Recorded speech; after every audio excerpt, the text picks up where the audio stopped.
Bismillahirrahmanirrahim. Assalamualaikum warahmatullahi wabarakatuh. Alhamdulillah, alhamdulillah, thumma alhamdulillah.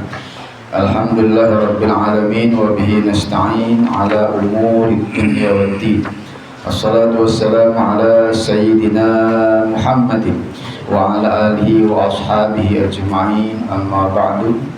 Hadratul mukarramin wal muhtaramin jamaah majelis ta'lim hikmah yang Allah muliakan, para warga sekitar, Bapak Inti, Bapak Ketua yang kami hormati. Alhamdulillah malam ini sesuai dengan rencana kita mengadakan tawakufan sementara pengajian kita. Mudah-mudahan tawakufan yang dilaksanakan dengan tujuan supaya tawakufan pengajian supaya Ramadan nggak keganggu, begitu ya? Ya betul ya. Ya supaya Ramadan besok nggak keganggu sama ngaji nih, adanya terawih full. Nah kalau besok terawihnya kosong berarti kemudian hari ini juga kita melaksanakan peringatan haul dari orang tua Bapak Haji Wahidin, Bapak Haji Muhammad Nasir bin Atu, dan juga Ibu Hajah Siti Rohmah binti Potong bin Jambul, dan seluruh orang tua kita. Yakin bahwa tadi apa yang kita baca, yang kita sampaikan, Allah terima buat kita, kemudian kita kirimkan arwah kubur tadi kita sebutkan. Semoga Allah sampaikan kepada beliau-beliau sekalian. Al-Fatihah. A'udzu billahi minasyaitonir rajim. Bismillahirrahmanirrahim. Alhamdulillahirabbil alamin arrahmanir rahim maliki yaumiddin. Iyyaka na'budu wa iyyaka nasta'in. Ihdinas siratal mustaqim. Shiratal ladzina an'amta 'alaihim ghairil maghdubi 'alaihim waladdallin. Amin.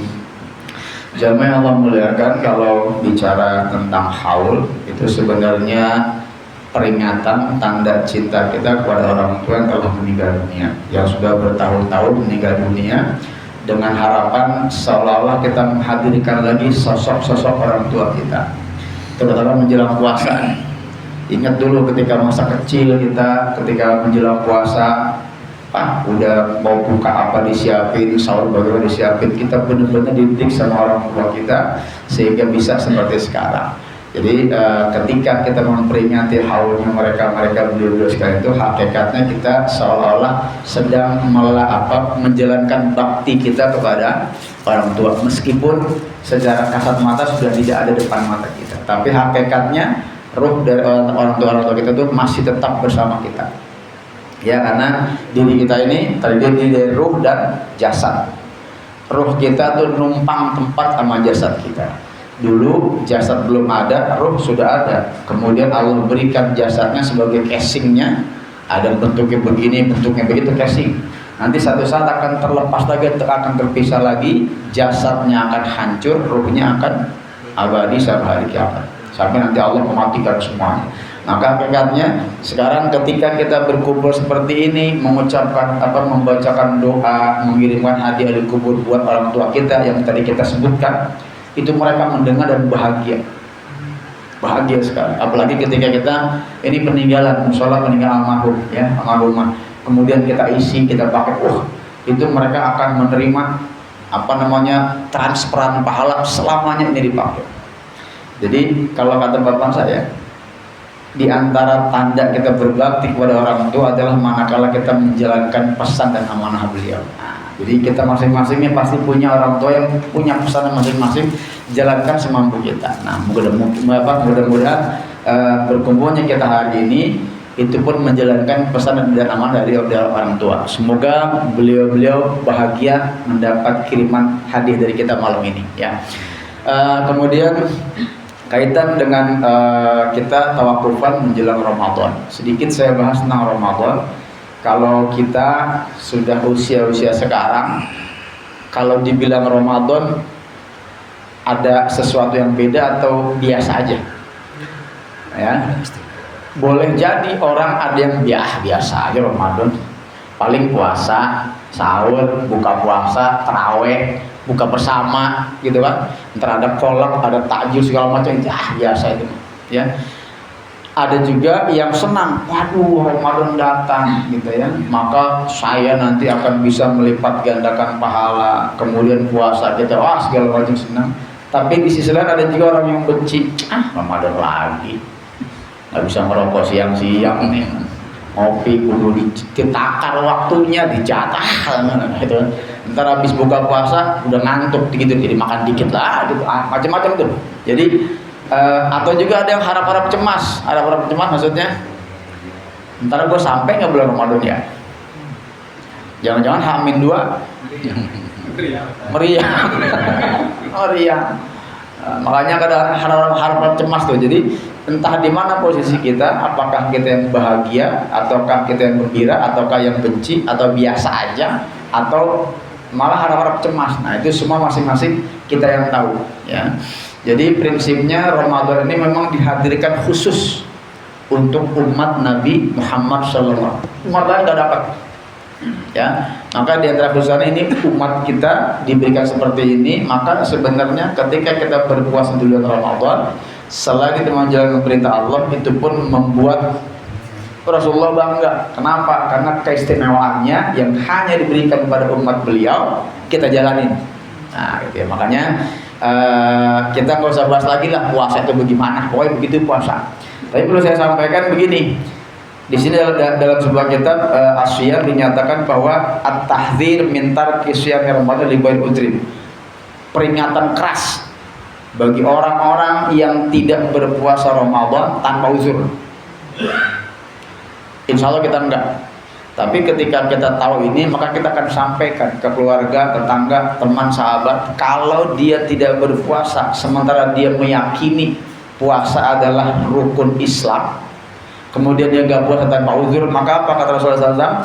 Rawat Tirmidzi wa Abu Dawud wa Nasai an Abi Hurairah radhiyallahu anhu anna Rasulullah SAW qala man aftara yauman min Ramadan min ghairi rukhsatin wala maradin lam yaqdihi shaumud dahri kulli wa in shamahu. Artinya apa? Siapa orang yang tidak berpuasa atau membatalkan puasanya sehari yauman, saya bilang nih, siapa orang yang tidak puasa sehari min ghairi rukhsah, tanpa ada keringanan, wala maradin, dan juga tanpa ada sakit, tanpa ada uzur lah, ya pokoknya nggak puasa aja ya. Maka apa? Dia muslim, sehat, balik, berakal, nggak gila, kemudian tidak dalam perjalanan, tidak sakit, pokoknya syarat wajib puasa bagi dia udah lengkap, tapi nggak puasa ya. Apa? Lam yaqdihi shaumud dahri kulli, maka puasa satu hari yang ditinggalkan tadi tanpa uzur tidak akan dapat diganti meskipun kita berpuasa setahun penuh. Wa in sama, meskipun dia berpuasa setahun penuh, satu Ramadan satu hari ditinggalin tidak bisa terganti dosanya dengan puasa setahun penuh. Alhamdulillah. Lalu bagaimana Ustaz? Dulu saya pernah waktu dulu. Ya, kalau dulu pernah kita sadar taubat. Karena kalau puasa setahun percuma, nggak bakal keganti. Cara gimana? Taubat. Ya, ini perlu kita, karena kita dulu pernah muda. Ya, kita pernah muda, pernah selebor kan gitu kan? Mungkin ada begitu, dan nggak mungkin ketika kita ganti setahun nggak bisa keganti kata Rasulullah. Berarti kan percuma. Iya percuma, puasa setahun nggak keganti. Maka apa? Taubatan nasuha. Besok bulan Ramadan saat itu, ya Allah, dulu usia segini, tahun segini saya, ampun ya Allah, karena saya puasa setahun gak bakal kuat. Kalaupun puasa engkau gak akan terima, maka satu-satu cara adalah taubatku terima ya Allah. Dulu waktu zaman dulu saya lagi bandel-bandelnya gitu, minta, nah taubat itulah yang Allah lagi tunggu nih bulan Ramadan besok. Maka itu diantara salah satu yang membuat kita bahagia sebenarnya Ramadan datang. Karena apa? Allah akan menerima semua taubat kita asal kita mau minta ampun. Allah akan lipat gandakan pahala kebaikan kita dan akan digantikan untuk menghapus dosa-dosa kita asal kita beramal soleh, kan gitu. Sementara kita nggak tahu, coba sekarang katakanlah umur kita udah 60 misalkan ya, 60.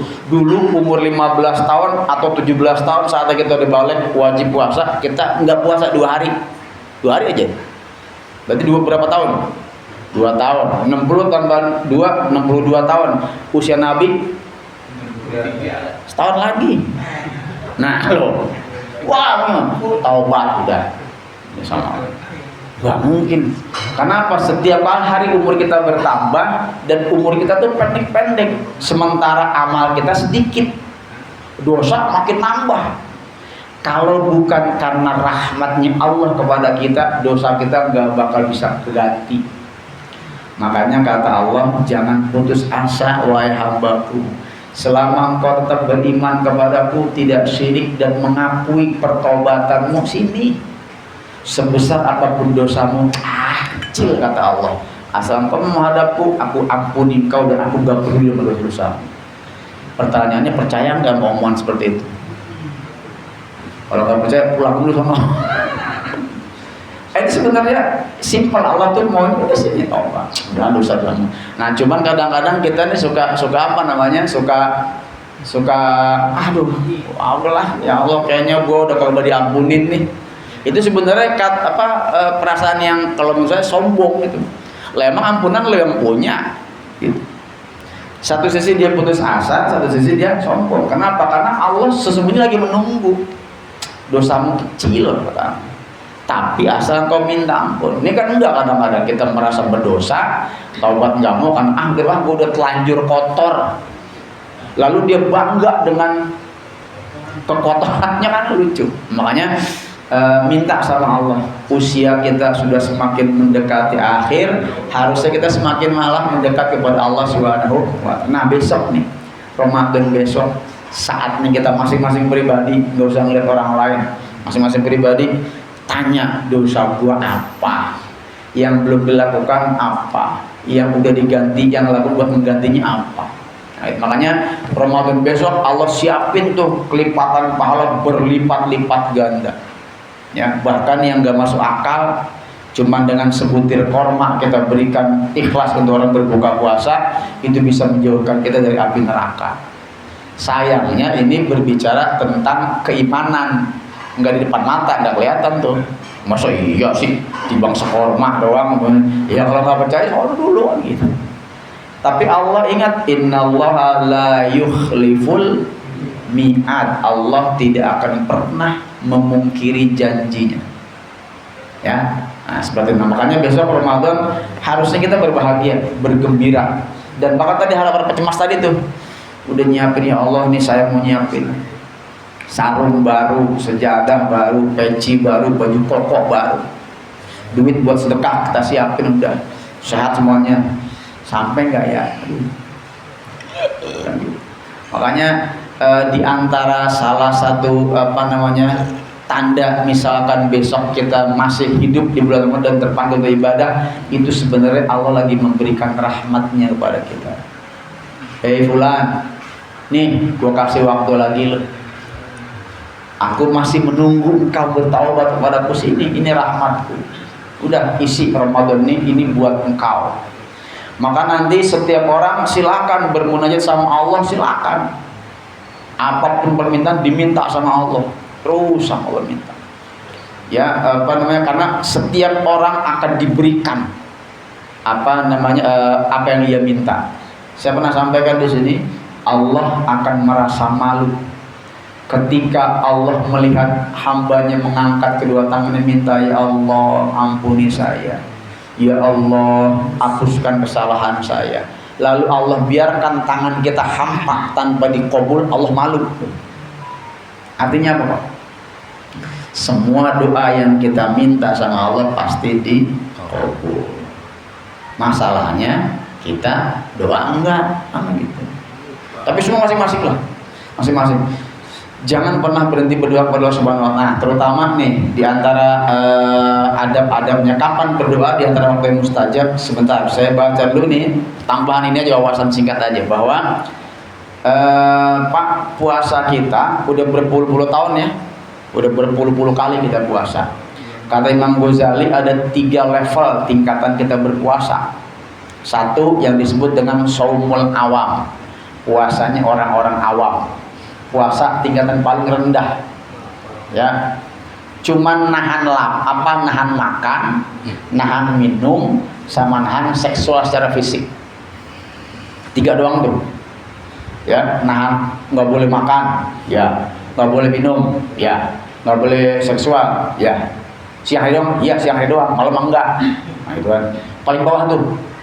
Kalau orang apa Imam Ghazali bilang ini tingkatan yang paling bawah, saumul awam, paling bawah. Boleh jadi dulu pertama kali kita ngajarin puasa anak-anak kita apa? Kita puasa ya besok ya, nggak boleh makan nih, nggak boleh minum nih. Ketika kita ngajarin siapa? Anak kita usia 5 tahun, umur TK, itu jangan makan ya, jangan minum nih sampai maghrib atau sampai zuhur. Berarti itu puasanya anak-anak TK. Nah TK tuh, kita masih seperti itu enggak?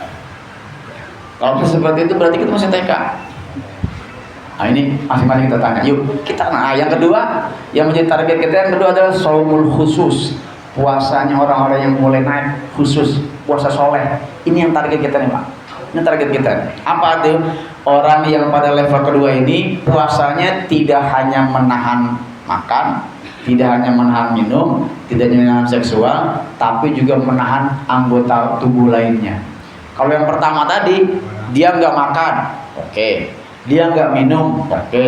Dia nggak hubungan seksual, oke. Tapi matanya, lidahnya mana-mana, kupingnya, tangannya, wow. Itu puasa yang paling level bawah. Kita seperti itu pernah. Dan setiap orang pasti mengalami proses seperti itu. Nah sekarang naikin dikit dah, nih yang tengah-tengah nih. Selain puasa yang tadi, mata juga kita jaga, puasa nih. Kuping puasa nih, lidah kita jaga. Makanya kata ulama, kalau memang kita harus menjaga seperti itu dan rasanya berat, maka lebih baik tidur. Makanya tidur dalam puasa dikatakan sebagai ibadah. Karena kalau dia melek, waduh, apa yang dilihat, apa yang diomongin, tidur dengan ibadah. Nah, itu. Nah bahkan kata Gus Bah, nanti boleh jadi amalan utama orang di akhir zaman adalah tidur. Jadi berbahagialah yang besok mau jadi tidur ya. Artinya apa? Kalau dia keluar, dia melihat macam-macam, dengar macam-macam, yang di rumah tidur, itu jadi amal utama. Kenapa? Karena semakin hari dunia ini semakin berkembang dan maksiat udah gampang banget depan mata kita. Di jari kita ini udah jadi maksiat. Hanya aduh berat. Nah godaan kita ini besok. Nah itu jadi masing-masing ya. Nah itu yang kedua. Nah level yang kedua ini kata Imam Ghazali adalah puasa orang-orang soleh. Nah target kita itu tuh Pak. Latihan mata tahan, kuping tahan, semuaan. Lama-lama nanti akan terbiasa meskipun Ramadan udah berlalu, nih mata bisa kita tahan. Ya, itu perjanjian kita sama Allah Subhanahu wa taala. Nah, yang ketiga, level ketiga apa? Puasa somu khususil khusus. Orang yang udah tinggi puasanya Nabi, Rasul, para wali Allah. Apa itu? Selain dia menahan makan dan minum dan seksual, menahan anggota tubuhnya dari hal yang Allah tidak ridho, juga hatinya tidak pernah kabur, tidak pernah tidak pernah bergeser dari Allah Subhanahu wa taala. Bahkan untuk yang level ketiga ini yang paling atas ini, ketika dia memikirkan sesuatu selain Allah, contoh, ntar gue buka puasa pakai apa ya? Itu doang dong. Itu dianggap batal bagi orang itu. Nah kita nggak nyanggup nih mah, nggak nyanggup ya? Berat.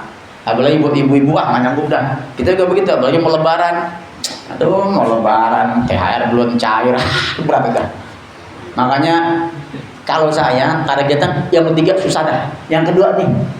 Nah maka target kita nih setiap tahun besok Ramadan kali ini, yuk kita coba dah naikin levelnya ke tingkat yang kedua. Nanti kita nikmati betapa Allah di antara seperti itu. Maka di antara adab-adabnya orang yang berpuasa ya, untuk meningkatkan ini ya, maka dia menjaga semua anggota tubuh dari yang Allah benci. Yang tahu kita doang. Bagaimana cara kita mampu menjaga anggota tubuh, yang tahu kita doang. ya, dan masuk banget. Makanya dijaga itu. Kemudian nanti dalam ada berpuasa tuh ada ketika berbuka puasa buru-buru takjil futur, segera berbuka puasa. Kalau sahur dibelakangin. Tapi buka puasa buru-buru juga kalau udah benar-benar masuk waktu maghrib. Kalau udah tek dung iklan udah buka, salah kita. Padahal itu iklan marjan gitu ya. Ya, buka. Pernah kejadian kan waktu itu sekampung buka puasa karena apa? Salah jam. Iklan. Nah itu pasti. Jadi ternyata Pak, ternyata ketika kita berbuka puasa segera, itu tidak hanya menyehatkan tapi juga berpahala sunnah. Sunnah itulah Allah baiknya. Timbang buka puasa buru-buru dan pahala sunnah, dan pahala sunnah ketika di bulan Ramadan naik jadi pahala wajib. Kemudian al-iftar ala rutabin fa illam yajid fa ala tamrin wa illam yajid fa ala ma'in. Buka puasa dengan korma yang basah, kalau enggak dengan korma kering, kalau enggak cukup air putih. Kalau kita menjalankan pahala sunnah dapat, apalagi dengan yang manis. Ya, silakan masing-masing ya. Atau mau pokoknya masing-masing silakan dengan cara berbuka puasa. Ada yang dukdangan ya. Begitu beduk ada. Ya udah, nggak apa-apa. Memang itu caranya dia, karena kalau nggak gitu aja. Tapi ingat, jangan terlalu berlebihan ketika makan. Nah, kemudian mulazamatul azkar al-waridah aqibal iftar. Nah, Pak, ini yang suka saya lupa kita. Ketika kita berbuka puasa, zikir jangan lupa doa. Apa? Setelah minum bismillah ya, bismillahirrahmanirrahim. Batalin, gelap beres, baca doa. Allahumma laka sumtu wa bika. Itu dibaca. Pahalanya juga ada. Zahabaz zama'u, telah kering yang tadinya kering dari tenggorokan udah hilang ya Allah gara-gara buka puasa. Itu termasuk orang-orang yang senang ketika berbuka puasa, dan Allah senang. Farhatan inda shaim, kata Rasulullah, ada dua kegembiraan bagi orang yang berpuasa. Pertama, ketika dia berbuka puasa, wah gila. Yang kedua, ketika dia bertemu dengan Tuhannya. Maksudnya apa? Ketika dia lagi buka puasa, menikmati, ya Allah benar-benar nikmat banget ya. Setelah sekian lama nikmat ini hilang, nggak boleh makan, nggak boleh minum. Begitu buka puasa, air seteguk aja udah nikmat. Bahkan coba Pak, nih kita nih. Biasanya kalau lagi buka puasa di meja ada apa aja kan ya? Kolak ada, cendol ada, soy sirup ada. Wah, itu mata kita nih, nafsu kita, gua sikat semua nih. Ada duren, ada cempedak. Wah, coba lihat. Begitu teh manis masuk, gelap. Nafsu nggak? Nafsu teman kayaknya udah berkurang nafsunya. Ya kan? Dari semua itu makanan yang masuk, yang nikmat cuma kita cuma tadi teguk doang. Apa maknanya? Ternyata sebenarnya kita nggak butuh nikmat banyak-banyak. Kita butuh nikmat dikit doang cukup sebenarnya. Kan gitu. Maka ketika Allah cabut nikmat sedikit, tunggu, sabar. Nanti begitu waktunya nikmat itu dikembalikan kepada kita, wah nikmat banget. Kemarin juga ketika gas hilang tuh, ketika apa heboh kan, wah. Saya pikir iya. Allah tiba ngangkat satu nih nikmat gas hilang, kita nyari kemana-mana kan gitu. Wah, panik banget. Padahal dari satu Allah cabut nikmat itu. Berarti luar biasa ketika Allah berkehendak mencabut nikmat dari kita. Nah, maka ketika kita berpuasa akan biasa nikmat juga datang kan. Akhirnya kan alhamdulillah besoknya udah. Nah, itulah. Jadi ketika berbuka puasa biasain zikir. Nah, kemudian di antara wa yustahabbu ayuksiru minad du'a inda iftar, dan disunnahkan berdoa ketika buka puasa. Ini yang jarang kita Pak. Jarang kita nih. Padahal di sini termasuk fa innahu mujab, waktu yang mustajab ketika buka puasa. Suka doa enggak, Pak? Paling doa tadi itu Allah langsung itu doang kan. Itu sebenarnya zikir, laporan, ya Allah, aku telah berpuasa untukmu, aku berpuasa. Kan? Laporan tuh. Udah puasanya Allah nih, udah jaga segala macam nih. Sekarang buka, alhamdulillah udah basah. Laporan sebenarnya itu mah. Doanya masukin apa? Macam-macam. Allahumma innaka afuwun karim, di situ boleh. Atau doa ya Allah, semoga macam-macam. Silakan Pak. Pikirin doa apa yang akan kita sampaikan ketika buka puasa. Dan ini jarang. Rata-rata orang udah sibuk sama, wih punya buah nih, punya buah gitu kan. Apalagi kalau buka puasa bareng-bareng tuh, wah udah. Padahal itu mustajab. Dan rasanya kalau kita, ayo doa bareng-bareng, lagi apa so doakan gitu ya, udah masing-masing aja doanya. Nah, kadang itu mustajab. Nah, kemudian terakhir, wa yanbaghi lis-shaim alla yufritu fi ma'akli wa la yukhallitu baina anwa'i minal maqtumat. Artinya jangan berlebihan ketika makan. Dah, itu aja. Jadi makan seperti tadi, ternyata dengan segini doang udah. Jadi besok mari kita jadikan nih Ramadan besok Ramadan lebih besar dari sebelumnya. Naikin predikatnya menjadi predikat puasa yang nomor 2, puasa para orang soleh. Kemudian dengan tadi itu yang ringan-ringan tadi kita jaga, insya Allah dari situ nantinya akan menikmati puasa lebih dari tahun-tahun sebelumnya. Ya, jamaah yang Allah muliakan, hari ini kita tawakufan sementara dan seperti adab kita sebelum berpuasa, kita minta maaf kepada Allah Subhanahu Wa Taala. Kemudian kita saling maafkan satu sama lainnya. Dan yang paling penting yang sering juga kita lupa adalah kita minta maaf sama diri sendiri. Coba perlu nggak Pak kira-kira Pak? Karena diri kita ini sendiri adalah korban janji manis kita. Ya, aduh, semua uratnya kayaknya nih. Dah, gue janji ya nggak mau makan durian. Begitu ada montong depan, sayang nih mani. Padahal udah janji tadi kita nggak mau makan durian karena asam urat. Montong lewat, ya adalah bentaran, kapan lagi kan gitu tuh. Itu contohnya. Di antaranya sering banget kita diri kita ini nih, tubuh kita ini nih korban janji. Maka minta maaf. Gimana caranya? Ya Allah, ya ngomong berdiri. Ya Allah, semoga Engkau berikan aku kesehatan jasad ini. Seperti itulah. Jadi silakan kita banyak minta maaf. Dan saya juga nih sebagai yang diamanahkan untuk memberikan materi, mohon maaf karena kata Umar bin Khattab, man aktsara kalamu aktsara khata'uhu. Man aktsara kalamu katsura khata'uhu. Siapa orang yang banyak ngomong biasanya lebih banyak salah. Kan kalau ngaji mah saya mulu yang ngomong, ya kan? Minta maaf ya jamaah yang Allah muliakan. Semoga jika ada kata-kata yang kurang berkenan, kata-kata yang menyinggung, hakikatnya itu adalah untuk nasihat saya pribadi buat kita semua. Kan hakikatnya kita belajar ini adalah untuk kita dan juga buat kita semua. Jadi minta maaf yang sebesar-besarnya kalau ada kesalahan. Dan tadi Haji Walid telah menyampaikan permohonan bersama jamaah, sama-sama hari ini kita saling memaafkan. Insya Allah besok Ramadan kita dalam kondisi hati yang bersih, tidak ada dengki, tidak ada dendam satu sama lainnya, sehingga Insya Allah Ramadan bisa terasa nikmat dan Allah merahmati kita semua. Saya kira itu. Langsung doa nanti. Doaintar ya. Baik, demikian lebih kurang mohon maaf. Wallahu muwaffiq ila aqwamit thoriq. Assalamualaikum warahmatullahi wabarakatuh. Waalaikumsalam warahmatullahi wabarakatuh. Ini kalau lagi sakit kasihan dulu.